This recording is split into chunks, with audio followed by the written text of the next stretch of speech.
লাইফে বড় বড় লক্ষ্য অর্জনে একটা বড় বাধা হচ্ছে আত্মবিশ্বাসের অভাব। বেশিরভাগ মানুষ নিজেকে একটু আন্ডার এস্টিমেট করে। বেশিরভাগ সময় মানুষ যখন বড় লক্ষ্য অর্জন করতে যায় তখন একটা মনে মনে ধারণা থাকে যে মনে হয় এটা আমাকে দিয়ে হবে না। তো সেজন্য দেখা যায় বড় লক্ষ্য অর্জনে বেশিরভাগ সময়ই সাকসেসফুল হয় না। আসলে আত্মবিশ্বাসটা একটা বড় জিনিস।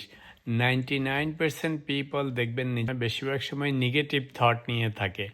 তো আমাদের নিজেদের যে নিজের সম্বন্ধে একটা যে সেলফ রেসপেক্ট বা সেলফ বিলিফ বা যেটাকে সেলফ পারসেপশন বলে, তো সেই সেলফ পারসেপশনটা হচ্ছে বেশিরভাগ মানুষই নিজেকে আন্ডার এস্টিমেট করে এবং নেগেটিভ থটস নিয়ে থাকে। যে কোনো জিনিস শুরু করলে কিছুদিন পরেই মনে হয় না এটা আমাকে দিয়ে হবে না, এটা অনেক কঠিন, এর জন্য আরও অনেক স্মার্ট ইন্টেলিজেন্ট পিপল দরকার। আসলে জিনিসটা তা না। আসলে আমাদের মনের মধ্যে যে নেগেটিভ থটটা চলতে থাকে বেশিরভাগ সময় সেটাকে চ্যালেঞ্জ করতে হয়। চ্যালেঞ্জ করে আপনি নিজের থটটাকে নিজেরই চেঞ্জ করতে হয় যে যদি আরও 10জন মানুষ একটা জিনিস করতে পারে তাহলে definitely I should be able to do that, right? আর যদি চ্যালেঞ্জ আসে সেই চ্যালেঞ্জ মোকাবেলা করতে হবে। কিন্তু যদি আপনি মনে মনে সবসময় চিন্তা করেন যে আসলে এটা আমাকে দিয়ে হবে না, তো তখন আপনি তো প্রথমেই পরাজয় স্বীকার করে নিলেন। তখন আর আসলে হওয়ার চান্সও থাকে না। ওই যে বলে না যে বেশিরভাগ মানুষ ইভেন 10%ও তাদের ইন্টেলিজেন্স বা ব্রেইন পাওয়ার ইউজ করে না। তো আমরা দৈনন্দিন জীবনে যে সমস্ত জিনিস করি সেগুলির জন্য অত ব্রেইন পাওয়ার লাগেও না। অনেকে আবার ছোটবেলায় বা ইয়াংকালে হয়তো অতটা সিরিয়াস ছিল না, সেজন্য ভালো তেমন কিছু করতে পারে নাই। কিন্তু পরবর্তীকালে সেই পারসেপশন নিয়ে যদি আপনি থাকেন যে আমি আগেও তো তেমন কিছু হয় নাই, এখনও আমাকে দিয়ে কিছু হবে না, সেটাও ভুল পারসেপশন। তো সেই জন্য নিজের পারসেপশনটা চেঞ্জ করতে হবে নিজের সম্বন্ধে। নিজেকে সবসময় একটু হাই ভ্যালিউ করতে হয়। আপনার যত রকমের নেগেটিভ থট আসবে মনের মধ্যে নিজের সম্বন্ধে, সেগুলিকে চ্যালেঞ্জ করতে হয়।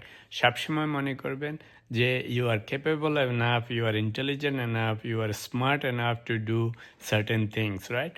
যদি আপনি মনে মনে এটা স্থির করেন তাহলে দেখবেন যে অনেক কঠিন কঠিন লক্ষ্য অর্জন করা সম্ভব। কিন্তু আমরা সবসময় আগেই পরাজয় মেনে নিই, রাইট? আপনি দেখেন সবসময় যে খুব ব্রিলিয়েন্ট পিপল যে লাইফে খুব উন্নতি করে ফেলে তা না। বহু লোককে আত্মীয় স্বজন বন্ধু বান্ধব দেখবেন ইয়াং বেলায় বা স্কুল কলেজ ইউনিভার্সিটিতে খুবই ভালো ছিল কিন্তু তেমন কিছু করতে পারেনি। আবার অনেক অর্ডিনারি স্টুডেন্টকে দেখবেন যে শেষকালে এসে সাংঘাতিক ভালো করেছে, সেটা পড়াশোনায় হোক অথবা রিয়েল লাইফে হোক, রাইট? বহু লোককে দেখবেন যারা ব্যবসা বাণিজ্য আইটি সেক্টরে নানা জায়গায় টেকনোলজিতে সাংঘাতিক ভালো করেছে, অথচ ওরা ইউনিভার্সিটিতেও যায় নাই। তো সেটা আজকালকার দিনে না, আগের দিনেও ছিল। তো বড় কথা হচ্ছে যে আগে কি করেছেন সেটা নিয়ে চিন্তা করে নিজেকে ছোট ভাববেন না। সবসময় নিজেকে বড় রকমের ভাবতে চেষ্টা করবেন, পজিটিভ ভাবার চিন্তা করবেন এবং নিজেকে কোনো সময় আন্ডার এস্টিমেট করতে হয় না। কারণ মানুষের আসলে অসীম ক্ষমতা আছে, সেটা আপনি যেই লেভেলেই যান, পড়াশোনা, স্পোর্টস, চাকরি বাকরি, ব্যবসা বাণিজ্য, যে কোনো জায়গায় যান, যদি if you decide to do something there is no stopping, right?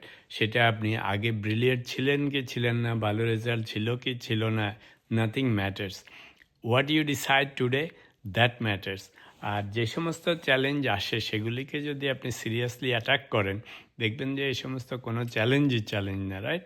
তো সেই জন্য নিজের সম্বন্ধে যে সেলফ পারসেপশন, মানে আমি আমি স্ট্রং না, আমি ক্যাপেবল না, আমি স্মার্ট না, আমি ইন্টেলিজেন্ট না, এই যত রকমের নেগেটিভ থট আসবে এগুলো সব বাদ দিয়ে দিতে হবে। সবসময় পজিটিভ চিন্তা করতে হবে এবং নিজেকে বড় মনে করতে হবে, স্মার্ট, ইন্টেলিজেন্ট, স্ট্রং। তখনই দেখবেন যে কোনো জিনিস আপনার যে কোনো লক্ষ্য অর্জন করা সম্ভব।